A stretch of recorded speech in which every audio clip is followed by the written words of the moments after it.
Teresa, la ponente de hoy, Teresa Chapa Brunet, una persona muy cercana a mí, a la que conozco desde mi etapa universitaria en la Universidad Complutense de Madrid, hace ya más de 40 años. Fue profesora mía en todos los últimos años de especialidad y con ella inicié mis primeros pasos en la investigación. Empecé a ir a las excavaciones arqueológicas, con ella en Castellanos de Cedar, hice mi tesis, mi tesina, con ella hice mi primera publicación, muchas primeras veces, y le debo muchísimo. Vale, también he participado con ella en excavaciones, cuando excavaba en los Castellones de Cedar, en Jaén, que es yacimiento que codirigía junto con Juan Pereira, y además de todo ello, en los últimos años estamos trabajando juntas, como os hablaron algunos de ustedes, en el Santuario Ibérico de Alarcos. Es por eso que estoy aquí para presentarme. Pero aparte de todo lo que yo pudiera decir sobre Teresa, que es mucho, deben saber que tienen ante ustedes a la mayor especialista en escultura ibérica del mundo y a uno de los referentes imprescindibles para el estudio de la cultura ibérica. Además, me gustaría señalar desde el punto de vista personal que es una profesional que ha sabido compaginar muy bien su vida laboral con su vida personal y familiar, cosa que para muchas mujeres todavía sigue siendo bastante difícil. Catedrática emérita de Prehistoria en el actual Departamento de Prehistoria, Historia Antigua y Arqueología en la Universidad Complutense, además de su larga carrera durante docente, ha centrado su investigación, como he dicho con anterioridad, en la cultura ibérica, con excavaciones en sitios tan emblemáticos como los santuarios del Cerro de los Santos en Albacete, el Pajarillo en Jaén, así como el asentamiento y la necrópolis, también ibérica, de los Castellones de Cear en Jaén y el poblado del Cerro de la Mesa en Alcolea del Tajo, en Toledo, en colaboración los dos últimos con el profesor Juan Pereira. Ha participado en numerosos proyectos de investigación, siendo la investigadora principal en algunos de ellos, como por ejemplo, que hoy es relevante para el tema que nos ocupa, la escultura ibérica, estudio iconográfico, tecnológico e historiográfico. Ha dirigido 8 tesis doctorales, ha participado en más de 50 tribunales de tesis, ha ocupado diversos cargos de gestión universitaria, como la dirección del Departamento de Prehistoria, el Máster de Arqueología, y ha sido directora del Centro de Apoyo a la Investigación de Arqueometría de la Universidad Complutense. Además, ha participado en diversas comisiones ministeriales para la evaluación de la actividad investigadora y diversos proyectos de investigación. A lo largo de toda su trayectoria, ha colaborado estrechamente con el Consejo Superior de Investigaciones Científicas, tanto a través de proyectos comunes como formando tesis de los consejos de redacción de las prestigiosas revistas de trabajo de prehistoria, Biblioteca Prehistórica Hispana o del Consejo Asesor del Archivo Español de Arqueología. Es miembro del correspondiente del Instituto Arqueológico Alemán, de la Comisión Permanente del Patronato del Museo Arqueológico Nacional, del Grupo de Investigación en Arqueología Prehistórica de la Universidad Complutense y también pertenece al Consejo Rector del Centro Andaluz de Arqueología Ibérica desde su creación. Es autora de la escultura ibérica zoomorfa y coautora de obras de referencia, como la necrópolis ibérica, los Castellones de Cear, Hinojares, Jaén, el Santuario Ibérico del Pajarillo, que hemos hecho referencia, o la arqueología del trabajo, el ciclo de la vida en un poblado ibérico, por señalar algunas. Además, tiene en torno a 200 publicaciones en revistas especializadas, capítulos, libros, congresos, etc. Como gran especialista que es en diferentes aspectos del mundo ibérico, es invitada a participar en congresos, cursos nacionales e internacionales, seminarios o ciclos de conferencias como el que iniciamos esta tarde, en el que disertará sobre la escultura ibérica, imágenes de vida y muerte. Sin más preludios, les cedo la palabra. Muy bien, buenas tardes. Se oye, ¿no? Bien. Bueno, yo estoy emocionada con toda la organización de este acto, con la presentación. Quiero dar las gracias a la Asociación de Amigos del Museo, al Museo en sí y a la Universidad de Castilla-La Mancha. Y sobre todo a todos ustedes que están aquí esperando que yo les cuente una historia de vida y de muerte con las esculturas ibéricas, ¿no? Un tema que siempre me ha apasionado y que voy a intentar transmitir un poco, ¿no?, de esa pasión, de ese interés por estas representaciones, ¿no?, que fueron tan importantes y tan simbólicas en un momento que se aleja ya tanto de nosotros, ¿no?, desde 2500 años prácticamente, ¿no?, que empiezan a desarrollarse estas figuras y que hoy todavía nos plantean tantísimos interrogantes y nos asombran por la calidad de muchas de ellas. Bueno, quien más quien menos identifica la escultura ibérica con sus iconos.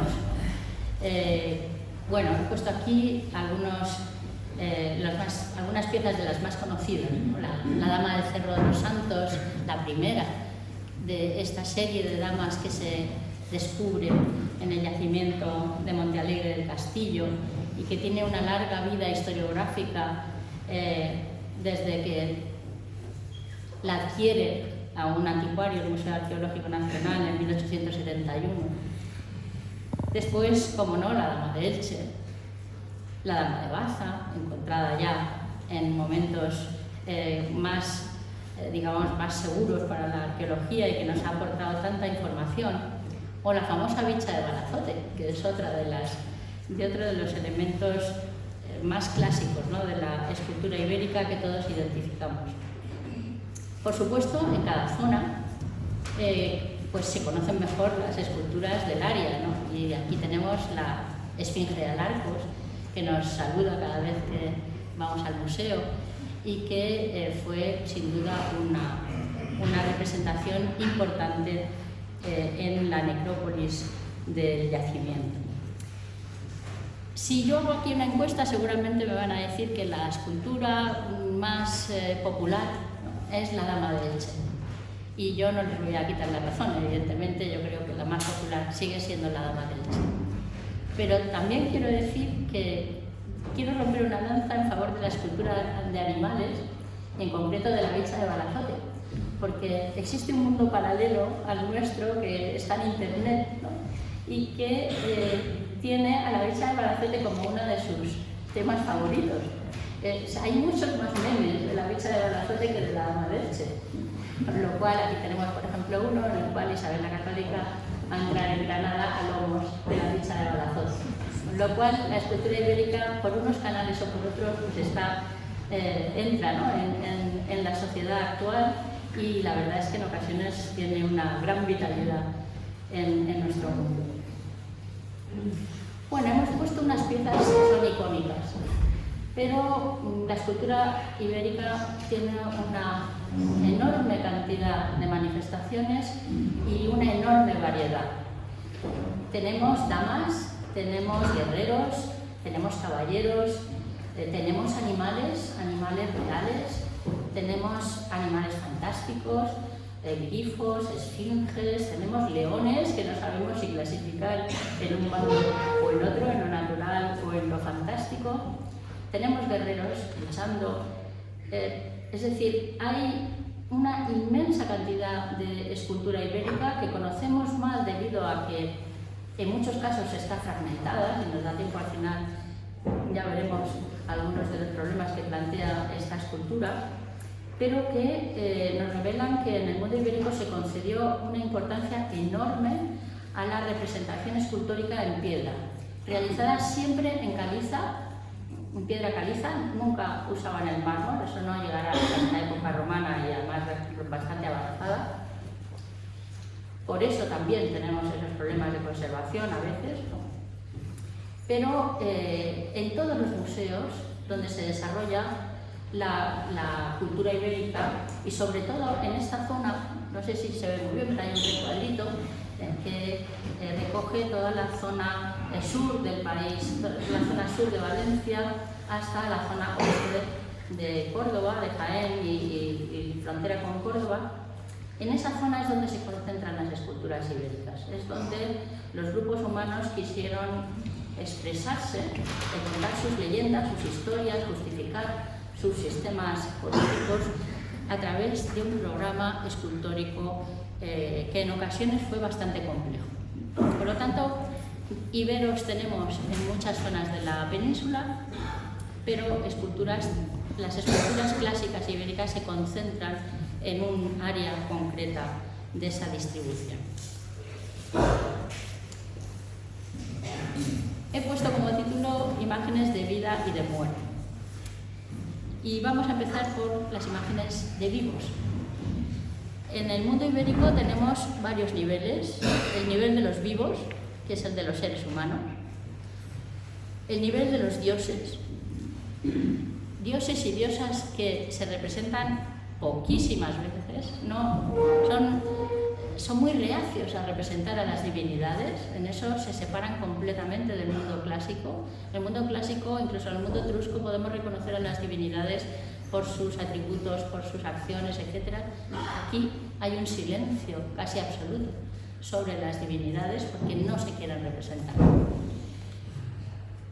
A veces lo que tenemos son animales que las representan, ¿no? Animales que están en ese mundo divino y que aseguran la presencia de la divinidad en las ceremonias, en las iconografías religiosas. Y luego tenemos el mundo de contacto, donde estamos encontrando aspectos de la muerte que, por otro lado, como la muerte es la contrapartida de la vida, pues la muerte genera también una vida.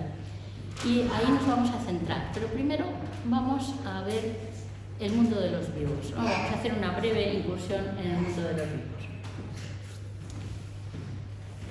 Es una incursión en un mundo ya tardío de la etapa ibérica, donde la gente va a los santuarios exactamente con las mismas peticiones, con el mismo espíritu que se va a los santuarios actualmente. Es decir, la gente lo que va es a pedir favores a la divinidad, agradecer esos favores. Y además lo hace individualmente, lo hace cada uno, está pidiendo, está teniendo una relación personal con la divinidad. Por lo tanto, es el tipo de escultura que más nos refleja la vida que uno quiere tener, que uno desea, una vida, un buen matrimonio, un buen nacimiento, un buen crecimiento de los hijos, un buen envejecimiento, ¿no? Dentro de lo posible, etc. Y además, en esos santuarios seguramente se realizarían muchas más actividades, ¿no? Reuniones de grupos políticos diferentes, uniones matrimoniales, pactos, mercados, es decir, todo aquello que va unido a la reunión de grupos a lo largo del año, por lo menos una vez, que vienen de distintos territorios. El yacimiento que se excavó por primera vez y que más votos de piedra ha dado es el del Cerro de los Santos, que llena las colecciones del Museo Arqueológico Nacional y después del Museo de Albacete, y todavía podemos encontrar en muchos museos más piezas de este yacimiento, que algunas verdaderamente son producto de una inversión en escultura pues muy importante, ¿no? Algunas piezas las puede hacer prácticamente cualquiera, pero muchas de ellas están hechas por escultores especializados. Pero igual que tenemos este santuario al aire libre, en el campo, digamos, en un territorio donde la gente acudía, tenemos también en las entradas de las ciudades, ¿no?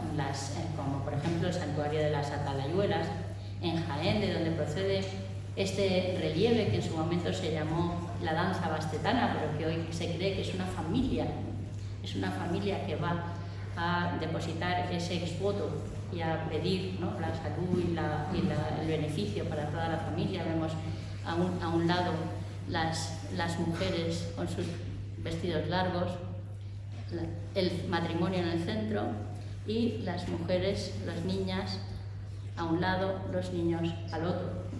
El santuario de Torreparedones, en Córdoba, donde dos mujeres están haciendo una libación, una ofrenda de agua ante una columna, ¿no? Que está rematada por una figura de león.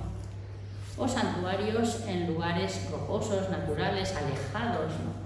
de los asentamientos, donde la gente lleva su aportación humilde, ¿no? El exvoto de bronce, ¿no? En el caso de Despeñaperro o de Santa Elena en Jaén, y dejarlos en toda la zona del entorno de la cueva sagrada. Esto no es solo un yacimiento arqueológico, ¿no? Esto quiere decir que las gentes salían de los poblados, las mujeres que probablemente salían muy poco de los asentamientos, que trabajarían la tierra alrededor, etcétera, pero no se iban de viaje. Que todo el mundo de los poblados salía, al menos una vez al año o de vez en cuando, a realizar esas actividades a los santuarios. Es decir, se hacía un viaje, un transporte, se llevaban los esvotos, se llevaba la comida, se desarrollaban pues actividades comunitarias que suponían el tránsito, ¿no? El tránsito de las gentes por el paisaje hasta converger en un lugar sagrado. Y allí pues pedían lo que tuvieran que pedir, por sus piernas, por sus brazos, por su camino, por sus ojos, por su dentadura, en fin, todo lo que nos hace sufrir hoy día y que entonces también lo hacía. Y si uno tenía dinero, pues tenía un esvoto más importante, y si no, pues simplemente con una placa de cobre, de bronce, ¿no? Con un apéndice que fuera una cabecita, pues ya parecía que podía ser suficiente, ¿no? Para que la divinidad le favoreciera. En este sentido tenemos que entender el santuario de Alarcos aquí en Ciudad Real. La torre, que supone el punto central donde se celebrarían las ceremonias del santuario, y los esvotos que salieron y que mi amiga y compañera Macarena Fernández pues también conoce muy bien porque ha trabajado mucho en esta zona y que eran, digamos, después de haber servido en el ritual, eran arrojados por encima de la torre al suelo, al exterior, y todos ellos aparecen en el entorno de la torre del santuario.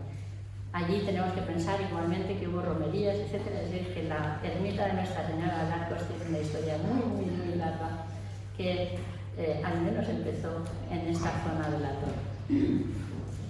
Pero creo que para hablar de vida y de muerte a la vez, es mejor centrarnos en el segundo de los cuerpos que tiene esta imagen, en el cual está representado el contacto entre la muerte y la vida. La muerte que, por otro lado, da vida. Y he preparado una serie de pequeños capítulos, pequeños apartados que nos representan distintos tipos de muerte y el acceso que dan a otra vida. Primero presentamos la muerte del enemigo, la lucha entre guerreros. Los guerreros ibéricos de esa época, este es el monumento de Porcuna, siglo V a.C., no eran un ejército, eran guerreros individuales, no eran soldados. Y cada uno de ellos lucha individualmente con un enemigo. En este combate, el conjunto de Porcuna tiene más de 60 piezas, que están fragmentadas en centenares. Pero uno de los grupos, que es este que representa la lucha, nos representa a dos grupos, a dos bandos, que son ibéricos los dos, iguales los dos, van igual vestidos los dos, pero uno ha sorprendido al otro en un momento en el que no está preparado para combatir. Y la victoria se basa precisamente en ese elemento sorpresa. Los vencedores llevan todas sus armas activas, ofensivas, y sus armas defensivas, que no son menos impresionantes, quizás sean menos efectivas para matar a otro, pero no son menos impresionantes, ¿no? Una de las pocas piezas que conserva la cabeza, el guerrero llamado número 1, que va protegido con sus pectorales y sus hombreras, llevaría aquí colgada, llevaría en la mano la falcata, pero los guerreros vencedores llevan unos cascos espectaculares, con unas crestas enormes, con unos espacios, con unos orificios para integrar adornos, que pueden ser alas, o pueden ser cuernos, o pueden ser cualquier cosa, pero que pero que verdaderamente tendrían un aspecto espectacular, ¿no? Un aspecto muy llamativo. Máxima porque como veremos, todas estas esculturas estaban pintadas y entonces eso generaba pues, un efecto impresionante. Y digo que eran iguales porque cuando vemos a este guerrero que está apoyado en su caballo, vemos que tampoco luchan a caballo en general, ¿no? Ese es un combate cuerpo a cuerpo. Y los guerreros que tienen caballos y los caballeros desmontan de sus caballos y se enfrentan a su enemigo a pie. El caballo sirve como protección del guerrero. Y el guerrero tiene aquí un orificio en la mano que serviría para integrar una lanza en la escultura y está clavándole la lanza a este personaje que está caído en el suelo y que va vestido igual, pero con la diferencia de que no tiene los pectorales puestos, no tiene defensa pasiva en esta zona, no le ha dado tiempo a vestirse y no le ha dado tiempo a sacar el arma. Por lo tanto, es un ataque sorpresa. Aquí se ve este escudo. Estas imágenes de Porcuna son espectaculares porque los escultores tienen muchas licencias, ¿no? Y aquí, por ejemplo, le llaman el escudo daliniano, porque es que se adapta a la base de la pieza, no intenta ni por un momento parecer un escudo recto. Y aquí vemos cómo es una imagen de muerte clarísima. El guerrero que está protegido por el caballo está metiendo la lanza, se la mete por la boca, por la garganta, y la lanza le sale otra vez pegada al cuerpo, pero le sale la punta por el otro lado. Ese guerrero está en el suelo y está muriendo. Está en el momento en que ya no hay nada que hacer, está muerto. Una imagen de muerte más clara yo creo que es difícil de encontrar. Paralelamente a esta victoria de los guerreros sobre sus enemigos, tenemos en Porcuna también la muerte del herbívoro a garras, ¿no? Iba a decir a mano, ¿no? A garras del carnívoro. Y con esa plástica que tienen los escultores de Porcuna, podemos ver que los carnívoros muerden las grupas o muerden los cuerpos de los herbívoros y señalan cómo clavan los colmillos y se arrancan la piel. Están mostrándose en toda su dureza el ataque del lobo, el ataque del carnívoro al cordero, por ejemplo, ¿no? Aquí vemos el trozo de piel arrancado con una forma pues, muy convencional pero muy efectiva y las marcas de los colmillos. Los carnívoros luchan con fiereza, tienen los ojos desencajados, ¿no? están mordiendo con toda su fuerza.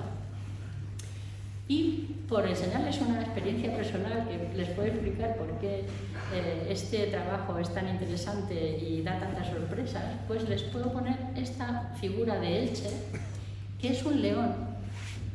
Todo el mundo le llamaba leona porque decía, es que no tiene melena.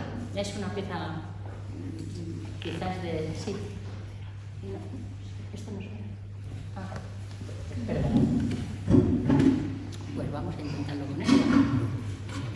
No, con eso no. Y con eso no. Ahora sí. Ahora. Tarda un poco. Bueno, este león de Elche, vemos que tiene el mismo tipo de expresión furibunda que el de Porcuna. Y bueno, es una pieza magnífica, vemos cómo se diseña con suavidad, ¿no? La mandíbula que acaba en la oreja, etcétera, etcétera. Y todo el mundo decía, bueno, pues se ve algo de color, se ve algo como de una tonalidad aquí, pero no sabemos muy bien qué es. Y entonces, pues por eso de decir, bueno, pues si los que estudian arte rupestre aplican el filtro de Die-Stretch, pues vamos a aplicárselo también, cogemos una foto del león y se lo aplicamos. Y nos sale esto. Nos sale una melena que forma llamas rojas y los mechones van a confluir en la zona central del cuello.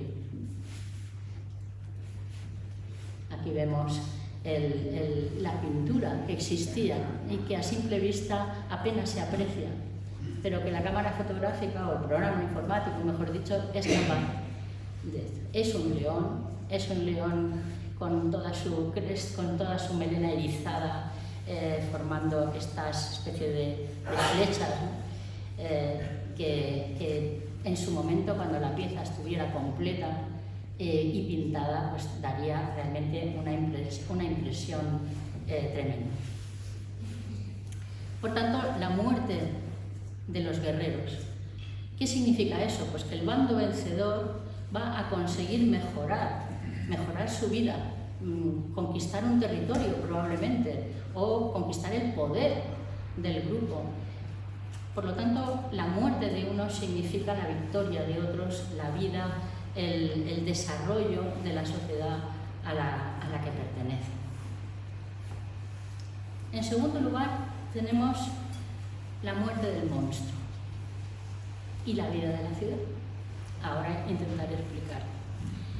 Esta es otra experiencia que tuvimos excavando el santuario del pajarillo, que pertenece a la población de Huelma, en Jaén. Y como vemos, bueno, pues se trata también de una torre. En la parte superior se desarrollaba una escena con esculturas, incluía 2 grifos, un personaje joven, un niño, un personaje armado, porque el guerrero no va vestido como tal, como guerrero, ahora veremos, ¿no? Y un enorme lobo, una enorme cabeza de lobo. El lugar es un cerro, a ver si se ve, es un cerro que está situado junto al nacimiento de un río, junto al nacimiento del río Jandulilla. Es un río que sale de Sierra Mágina. No sé si ustedes conocen eso, pero es un sitio que merece mucho la pena conocer. Quizás si alguien ha leído El jinete polaco de Muñoz Molina, sabe que lo que él llama Mágina, que es en realidad su vida, Mágina no existe como pueblo, pero sí es una sierra. Y aquí vemos el río. El río, cuando crece, cuando deshiela, cuando nevaba y deshiela, pues crearía aquí en este meandro, crearía una zona inundada.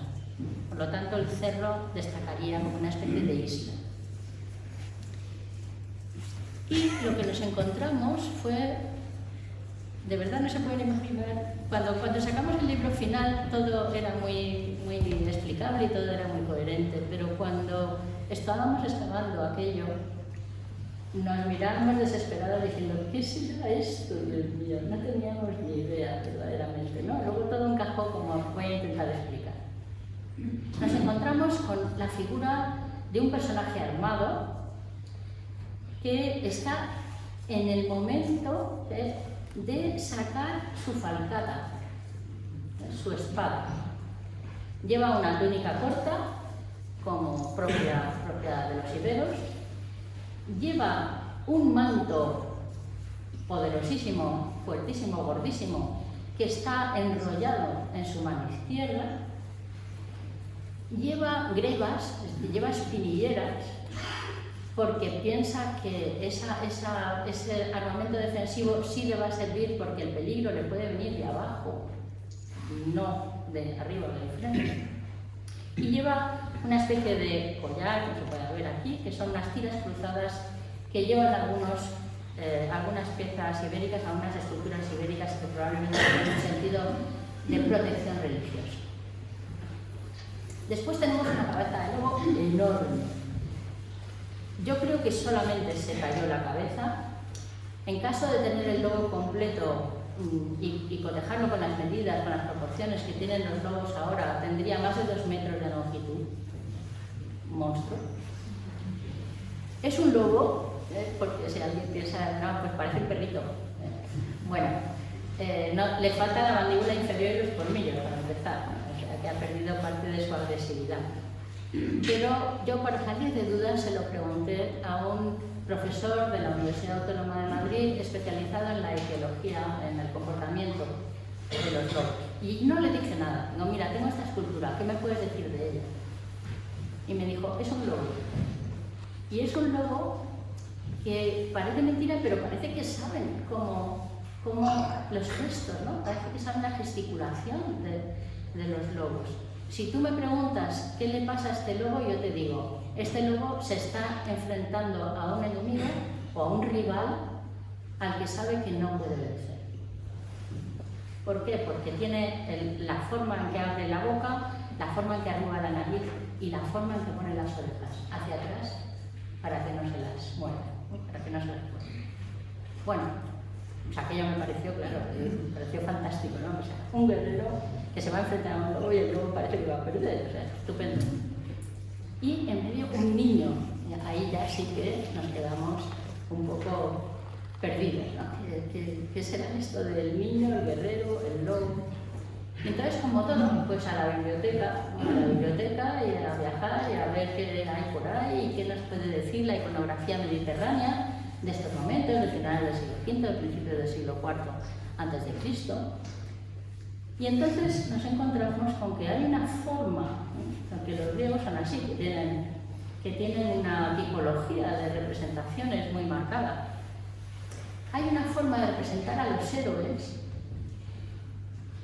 que se enfrentan contra monstruos, concretamente. Y aquí tenemos a Teseo, que está luchando contra el Minotauro y tiene el arma en la mano derecha y tiene el manto en el brazo izquierdo. Los héroes griegos van siempre desnudos. Hay que decir que en el guerrero del pajarillo, si se le pone a una altura determinada, se ve el sexo debajo de la túnica corta. Es decir, que ahí hay un guiño, ¿no? para señalar que también, bueno, que hay una cierta desnudez en el héroe del pajarillo. Pero los iberos no gustaban de las imágenes desnudas. Vemos a Teseo igualmente enfrentándose a la jabalina de Cromión, que es un animal gigantesco que estaba asolando los campos de los agricultores y mataba a los caminantes. Y vemos el hombre lobo de Locri en el sur de Italia, cuya leyenda sí conocemos por las fuentes antiguas. Y qué casualidad, bueno, todos estos monstruos generan desastres, pero muchos de ellos, o varios de ellos, por lo menos el hombre lobo y el minotauro, exigen impuestos a las ciudades.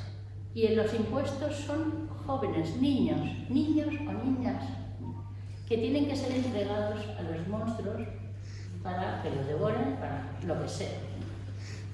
Pero las ciudades ante este impuesto se rebelan y dicen, es que no podemos vivir así. No podemos estar entregando a nuestra juventud a estos monstruos. Entonces pensamos, pues entonces este niño que hemos encontrado en el pajarillo puede tener este sentido. Puede tener el sentido del niño que está siendo salvado del monstruo por el héroe. Aquí pasa lo contrario que en el mundo griego. En el mundo griego hay mucha literatura y poca, hay mucha escultura, pero muy poca escultura que nos cuente estas pequeñas leyendas, estas pequeñas historias. También en el mundo ibérico tenemos la historia representada iconográficamente, pero no tenemos textos. De forma que hemos juntado una cosa con otra.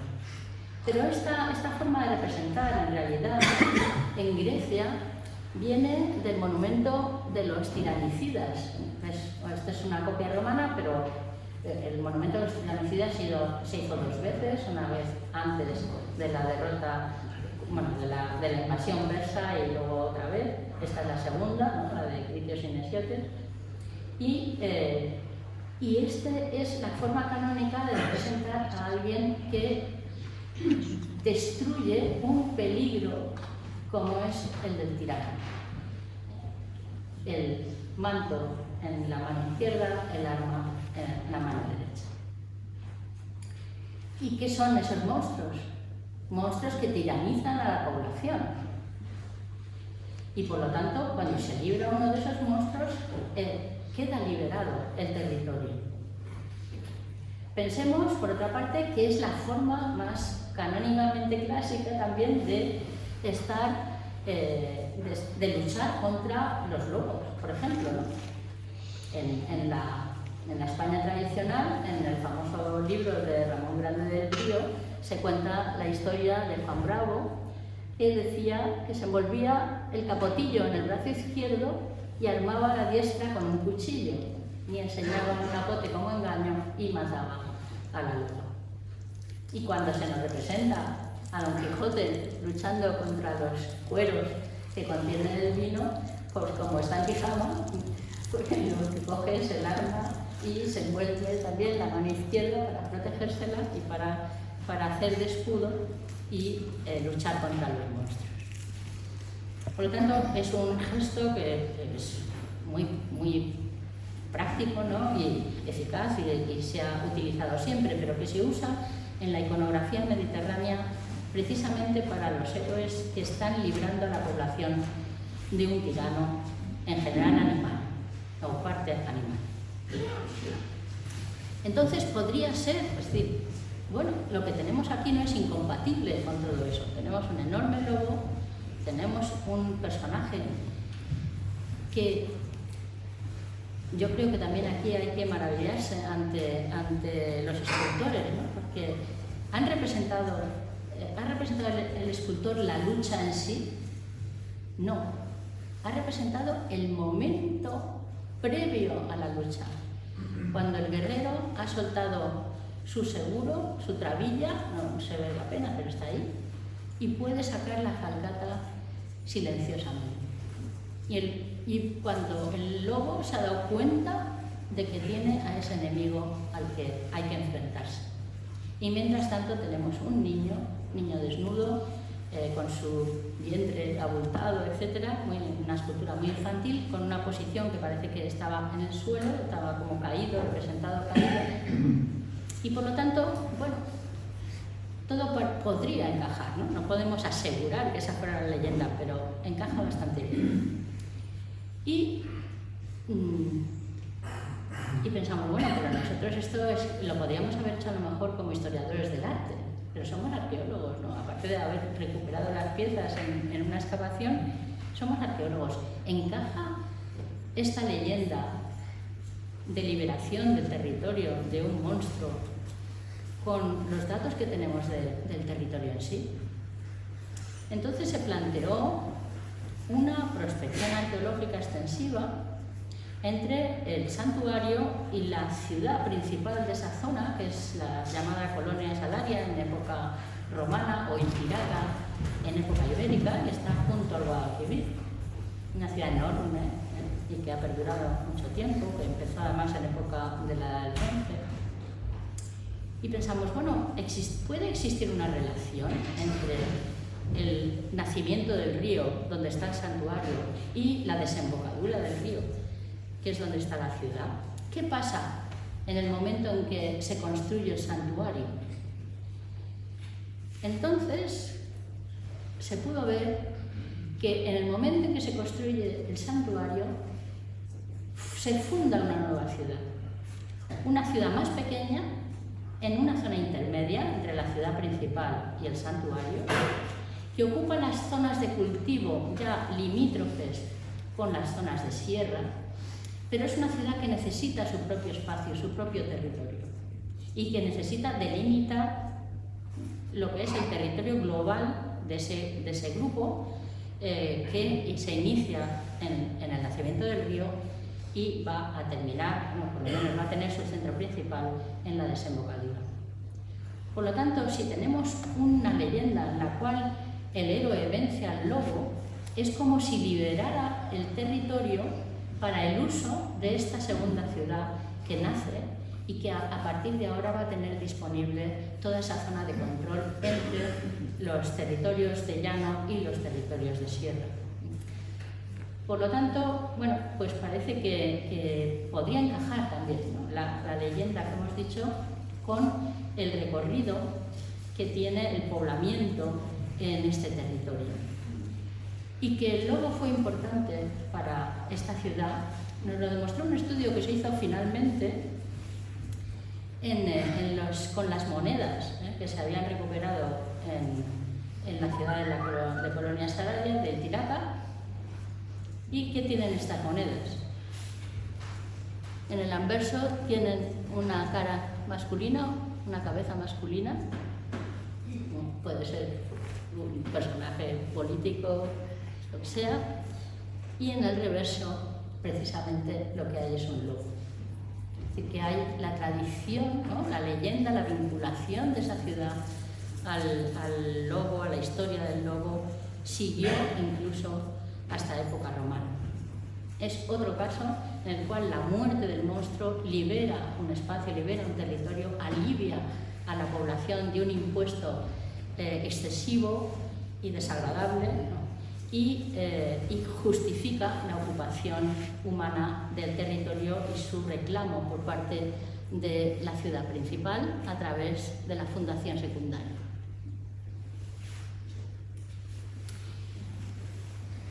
En tercer lugar tenemos la muerte de las personas, ¿no? La muerte individual, la vida en el más allá.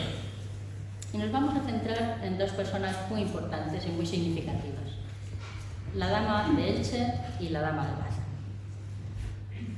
Gracias a las excavaciones que se desarrollaron en 1971, 72, etc., se controló bastante bien, dentro de lo posible, se controló la extracción y el contexto de la dama de Baza. Y se recuperó el material que había introducido en el orificio que presenta el lateral de la dama en el lado derecho. Y dentro estaban los huesos quemados de una mujer. Una vez que se pudieron identificar con técnicas fiables los restos incinerados, pues se vio que los restos óseos eran de una mujer adulta joven, que tendría pues, entre 25 y 30 años. Por lo tanto, podría ser el retrato. La estatua podría ser una estatua urna con el retrato de la difunta. En todo caso, los escultores hicieron todo lo posible por hacer una representación fidedigna y cuidadosísima. El color que se conserva en la dama de Baza con tanta viveza, ¿no? y las joyas, ¿no? Vemos cómo se representó a una mujer. Bueno, no sé si se ve muy bien, pero aquí tenemos las pestañas pintadas una a una. Y el colorete que tenía en la cara, en las zonas se ve muy bien cómo es más oscuro en las zonas centrales y tal. Y luego el manto, ¿no? Con esa cenefa de recuadros rojos, ¿no? Que están flanqueados por el azul del borde. O, volviendo a nuestro famoso sistema del die-stretch, además de los collares esculpidos, ¿no? Tan evidentes, tenemos de nuevo otros simplemente pintados que se pueden ver entre medias, ¿no? Y que probablemente eran algo bastante más personal de esta figura. El escultor tuvo muchísimo trabajo por hacer la figura, pero es que además luego la cubrió totalmente de yeso y él mismo u otros especialistas se dedicaron a pintarla. Utilizaron el yeso para el blanco, cinabrio para el rojo o tierra roja, que sobre todo está puesta en el trono. Azul egipcio. El azul egipcio no es precisamente una cosa que se haga de la noche a la mañana, es silicato de azul, es un pigmento artificial que hay que reunir mezclando y calentando arena de cuarzo y carbonato de calcio a temperaturas entre 800 y 1000 grados durante 24 horas por lo menos para conseguir el pigmento. Por lo tanto, un trabajo de conseguir los componentes y además saber elaborarlo. El cinabrio, bueno, en España no es tan infrecuente como en otros sitios, pero aún así hay que buscarlo.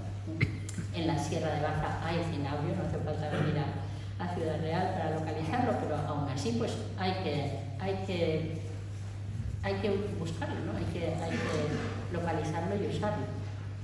Y el estaño, ¿no? Las joyas de la Dama de Baza, gracias a los análisis que se hicieron en el Instituto de Patrimonio, se aprecia que tienen una cobertura, en algunos casos, no siempre conservada, pero en algunos casos conservada, de una lámina de estaño. La lámina de estaño se usa para dar a las joyas una apariencia de plata. Por lo tanto, digamos que en su origen esa lámina se ha perdido en casi toda su extensión, pero las joyas de la Dama de Baza las tenemos que imaginar, bueno, no solamente como metálicas, pero las que son metálicas como joyas de plata. Aquí tenemos las marcas del azul egipcio en los análisis, las radiografías del instituto.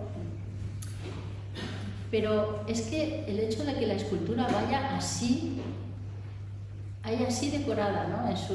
con sus joyas, con sus vestimentas, refleja también una vestimenta riquísima en el caso de las mujeres, en ser unas vestimentas originales, reales, en el mundo real, verdaderamente complicadas de conseguir.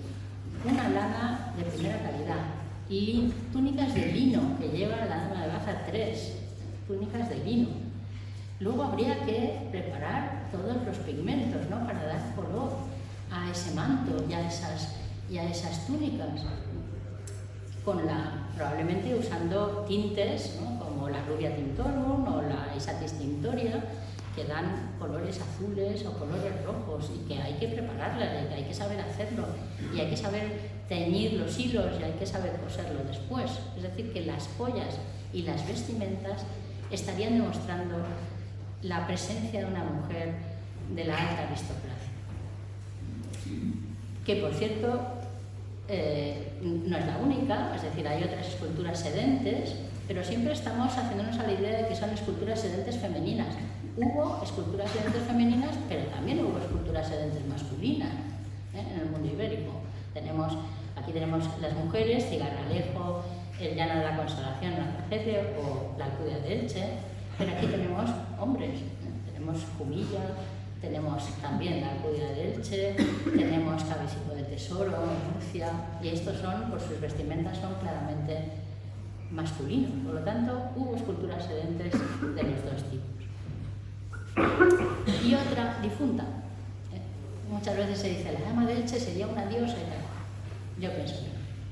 La Dama de Elche es una urna cineraria y tenemos ese orificio, tenemos ese hueco en la parte posterior que nos lo está demostrando.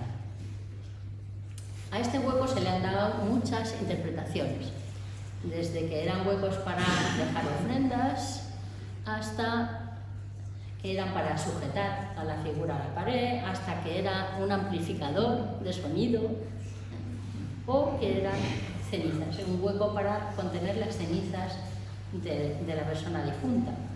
Al final, esta última hipótesis es la que se confirmó por los análisis del Consejo Superior de Investigaciones Científicas, quien descubrió mínimos pero existentes restos de fósforo en el interior que correspondían a hueso humano. De forma que la Dama de Elche es una cineraria, de la cual también existen otros ejemplares, ¿no? Como por ejemplo el Barón de Baza, que tiene el mismo orificio en la parte posterior, también es un busto, o el Guerrero de Elche, que tenemos aquí. La Dama de Elche, si cabe, llevaba todavía una vestimenta más rica que la Dama de Baza, o bueno, por el estilo. Se conservan algunas pequeñas muestras de color todavía, que son apreciables sobre todo a la máquina, ¿no? Y vemos que se usa cinabrio, propimente, yeso, desde luego, ocre rojo, azul egipcio, y parece mentira, después de todos los avatares que ha sufrido en su vida la pobre Dama de Elche desde que apareció, se conserva todavía en algunos resquicios mínimos elementos de una hoja de oro, de una lámina de oro. Lámina de oro que está siempre asociada a las joyas. Por lo tanto, las joyas de la dama de Elche probablemente estaban recubiertas de lámina de oro. No eran ya de plata como las de la dama de Baza, sino y algunas se conocen arqueológicamente hablando, mientras que otras cuentas de los collares pues serían de vidrio o de cualquier otro elemento. La dama de Elche, perdón, es un caso único, es una pieza extraordinaria, pero fíjense ustedes también que me encanta ver cómo los escultores toman esas iniciativas. La vemos de frente y decimos, oh, es una estatua muy frontal, muy rígida, muy tal. Mucho menos de lo que podía ser. Fijémonos cómo los colgantes que descienden de los pendientes no son simétricos. Unos están un poco más ladeados que otros. Fijémonos cómo el manto, cuando se abre, no se abre en pliegues simétricos, como pueden ser las piezas del Cerro de los Santos. Se abren desigualmente. Y fijémonos que la pieza tiene mal colocados los collares. Tenemos el primero en una posición tal, pero el segundo está desplazado. La segunda enforilla no está en el centro. Y la última queda demasiado arriba. Y la primera un poco demasiado abajo. Es decir, ha corrido el collar. Todo eso para que la veamos y no nos cansemos de verla, porque la pieza es como si se moviera, ¿no?, delante de nuestros ojos. Bueno, es un ejemplo fantástico. Pero ¿a dónde iban nuestros muertos, no? ¿A dónde iban los muertos